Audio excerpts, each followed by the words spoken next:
ఉమ్మడి మెదక్ జిల్లాలో చలి తీవ్రత కొనసాగుతోంది. దీంతో రైతులు ఇబ్బందులు పడుతున్నారు. వరి నారు ఎదగకపోవడం, ఎర్రబడడం, చనిపోవడం వంటి సమస్యలను ఎదుర్కొంటున్నారు రైతులు. చలి నుంచి నారును కాపాడుకునేందుకు తిప్పలు పడుతున్నారు. గతంలో వర్షాలతో ఇప్పుడు చలితో వరి నారు మొలకలు రాక ఇబ్బందులు పడుతున్నారు. దీంతో మరోసారి మొలకలు చల్లే పరిస్థితి ఏర్పడింది.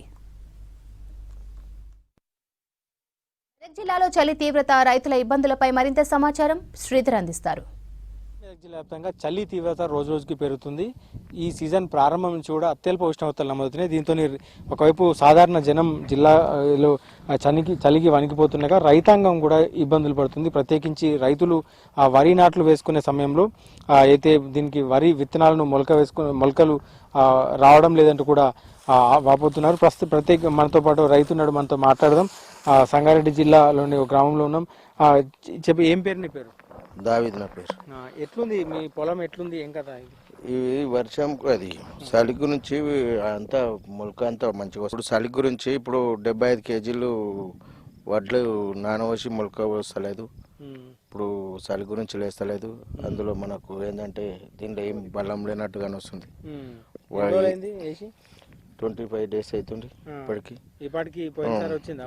పోయినసారి వచ్చింది కానీ ఈసారి చలి లేకుండా ఇట్లా వస్తలేవు. చలి ఎక్కువ వస్తలేదు. లేకపోతే పోయినసారి అయితే 25 డేస్కి వచ్చేస్తుండే, ఈతకు వచ్చేస్తుండే. ఇప్పుడు వస్తలేదు ఈసారి. అంత ప్రాబ్లం ఉందట అంతటా. వర్షాలు ఎట్లుండే మరి? వర్షాలు గిట్ట ప్రాబ్లం చేసినాయి. ఈసారి అంతా లాస్ వచ్చేసింది. ఎన్ని ఎకరాలు వేసినా? అప్పుడు 3 ఎకరాల భూమి వేసిన నేను. 3 ఎకరాలు మనది ఉంటది. 3 ఎకరాలు వేసినా రాలేదు, ఏం రాలేదు, దిగుబడి గిట్ట రాలేదు ఈసారి. ఇప్పుడు వర్షాకాలం గిట్ట ప్రాబ్లం వచ్చింది. ఇప్పుడు గిట్ట షార్టేజ్ ఉంది అంతా. ఎప్పటి వరకు మొల వచ్చింది మరి? ఇప్పుడు ఇంకొక 25 డేస్ ఖచ్చితంగా పడుతుంది.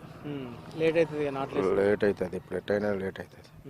అసలు జనవరి డిసెంబర్ లాస్ట్ వరకే వేసుడు కానీ జనవరి ఎండింగ్ లాస్ట్ కానీ రాదు గిట్ట. జనవరి ఎండింగ్ వరకు గిట్ట రాదు. మరి ఎట్లా మళ్ళీ వేసుకుంటావా లేకపోతే మళ్ళీ వేయాలి, తప్పదు. చలి కారణంగా ప్రత్యేకించి రైతులు కూడా ఇబ్బందులు పడుతున్నారు.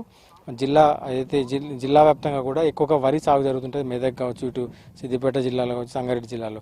సో వరి సాగు జరిగే ప్రాంతాల్లో కూడా ఇప్పటికే వరి నాట్లు స్పీడప్ కావాల్సి ఉన్నప్పటికీ కూడా ఈ వరి నాట్లు అయితే ఇంకా ఊపందుకోలేదు. వరి నాట్లు ప్రారంభంగా కావడానికి కారణం కూడా ప్రత్యేకించి ఇప్పుడు మనం తూకం ఏదైతే ఉందో, ఏదైతే వరి మొలకలు ఏవైతే ఉన్నాయో అవి ఇంకా మొలకలు రాకపోవడం, వరి అయితే పూర్తిగా ఈ నాట్లు వేసుకునే అదును కూడా దాటిపోయే పరిస్థితి ఏర్పడుతున్న రైతులు వాపోతున్నారు. జిల్లా వ్యాప్తంగా కూడా చలికి సాధారణ జనంతో పాటు రైతాంగం కూడా తీవ్ర ఇబ్బందులు పడుతున్నారు. రాష్ట్రంలోనే అత్యల్ప ఉష్ణోగ్రతలు సంగారెడ్డి జిల్లాలో నమోదవుతున్నాయి, మెదక్ జిల్లాలో నమోదవుతున్నాయి.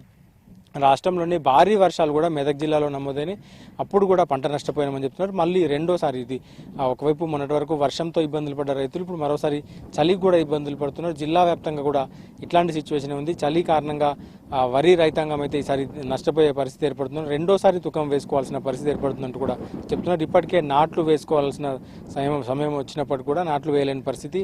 దాదాపు ఒక నెల పాటు ఆలస్యమయ్యే అవకాశం ఉంటుంది. మరోసారి రెండోసారి మొలకలు కూడా చల్లుకోవాల్సిన పరిస్థితి ఏర్పడుతుంది. విత్తనాలు చల్లుకునే పరిస్థితి ఏర్పడుతుందంటూ కూడా రైతులు వాపోతున్నారు. కెమెరామెన్ రాజుతో శ్రీధర్, విస్మిస్, సంగారెడ్డి జిల్లా.